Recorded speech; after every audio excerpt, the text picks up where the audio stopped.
সেনাপতি আদেশ করুন মহারাজ, আদেশ করুন, আপনার আদেশ চিরধার্য। আমি বাংলা, বিহার, উড়িষ্যার নবাব সিরাজউদ্দৌলার ঘনিষ্ঠতম বংশধর মফিজউদ্দৌলা। আমার রাজ্যের এই অবস্থা কেন? বেয়াদবি মাফ করবেন জাহাবানা, রাজ্যে চুরি ডাকাতি আহাজানি সব কিছু বেড়ে গেছে। হাটে বাজারে মাঠে ঘাটে চাঁদাবাজি বেড়ে গেছে।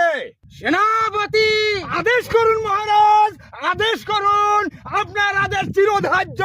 ব্রিটিশ খাইলো, শৈবা খাইলো, খাইলো পশ্চিম পাকিস্তান, উন্নয়নের নামে খাইলো বাংলার জনগণ। এই কথা বলবেন না মহারাজ, এই কথা বলবেন না। এই কথা বলা যে মহাপাপ, শুধু পাপ নয় অন্য পাপ। সেনাপতি আদেশ করুন জাহাবানা, আদেশ করুন, আপনার আদেশ চিরধার্য। যে রাজ্যে চুরি ডাকাতি বেড়ে গেছে, যে রাজ্যে রাহাজানি বেড়ে গেছে, যে রাজ্যে হাটে মাঠে ঘাটে চাঁদা আর চাঁদা, সেই রাজ্যে আমার নিরাপত্তা কোথায়? বেয়াদবি মাফ করবেন জাহাবানা, বেয়াদবি মাফ করবেন।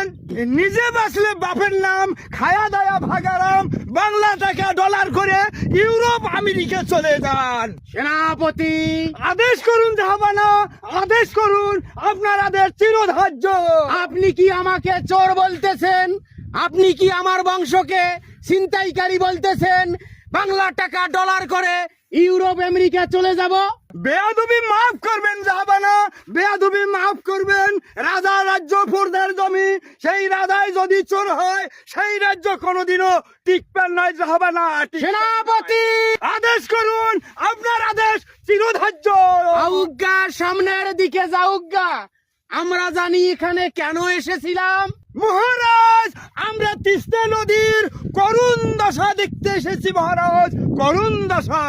যে তিস্তা নদী এক সময় ভরা যৌবনা ছিল, যে তিস্তা নদীতে স্রোত প্রবাহিত হয়েছিল, সেই তিস্তা নদী শুকিয়ে আজকে মরুভূমি কেন সেনাপতি? মহারাজ, আমার বলতে ভয় হচ্ছে, আপনি যদি নির্ভয় দেন তাহলে আমি কিছু বলতে পারি মহারাজ। সেনাপতি হুকুম জাহাবানা, আদেশ করুন।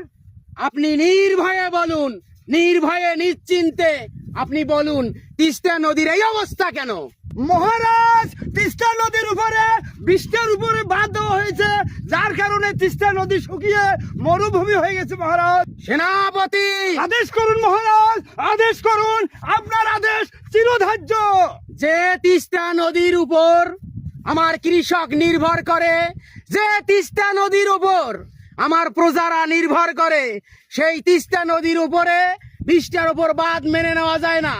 তুমি মন্ত্রীকে পাঠাও এই তিস্তা চুক্তি করার জন্য। আজ্ঞে জাহাবানা, আজ্ঞে, আপনার হুকুম চিরধার্য, চিরধার্য। আমি এখনই জাহাবানা মন্ত্রী পাঠাচ্ছি। স্বাধীনতার পরেও যে তিস্তা চুক্তি হয়নি, আমরা তিস্তা চুক্তি করতে চাই।